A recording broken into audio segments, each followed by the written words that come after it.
লন্ডনে বসবাসরত সিলেটের এস রহমান নামের এক ব্যক্তির মালিকানাধীন 4 বেডরুমের একটি ফ্ল্যাট ভাড়া নিয়ে গাঁজার চাষ করে আসছিলেন এক ভারতীয় দম্পতি। জানা যায় পূর্ব লন্ডনের রোমান রোডে এস রহমানের ওই ফ্ল্যাটটি অবস্থিত।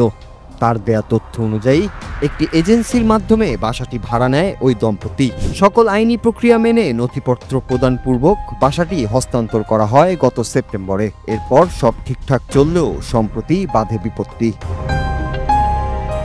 সময়মতো ভাড়া পরিশোধ না করায় সেই দম্পতির সাথে যোগাযোগের চেষ্টা করেন বাড়িটির মালিক এস রহমান, কিন্তু বারবার চেষ্টা করেও ভারতীয় ওই নাগরিকের সাথে যোগাযোগ করতে ব্যর্থ হন তিনি। এক পর্যায়ে সেই বাসাটিতে এসে দেখেন বাসায় কেউ নেই। তখনই ঘরের মধ্যে প্রবেশ করেন বাসার মালিক। বাসার ভিতর প্রবেশ করতেই হতবাক হয়ে যান তিনি। দেখতে পান সারা ঘর জুড়ে অভিনব কায়দায় করা হচ্ছে গাঁজার চাষ। বাড়ির মালিক এস রহমান জানান, সকল আইনি প্রক্রিয়া মেনেই বাড়িটি ভাড়া দেওয়া হয়েছিল।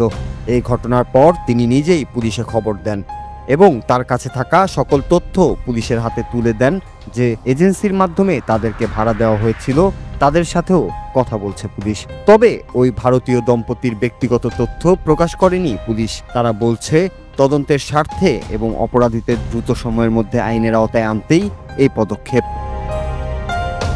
সেই ফ্ল্যাটটি থেকে ইতিমধ্যেই বিপুল পরিমাণ গাঁজার গাছ ও চাষের আধুনিক অনেক যন্ত্রপাতি জব্দ করেছে পুলিশ। ঘরের মধ্যে এই অভিনব কায়দায় গাঁজা চাষের ঘটনায় বাংলাদেশি কমিউনিটিতে চলছে ব্যাপক সমালোচনা। বর্তমানে ওই বাসাটি পুলিশের হাতে রয়েছে। সকল পরীক্ষা নিরীক্ষার পর বাড়িটি মালিকের কাছে ফের হস্তান্তর করা হবে বলে জানিয়েছে স্থানীয় police. Noor Raju, Bangla TV news desk.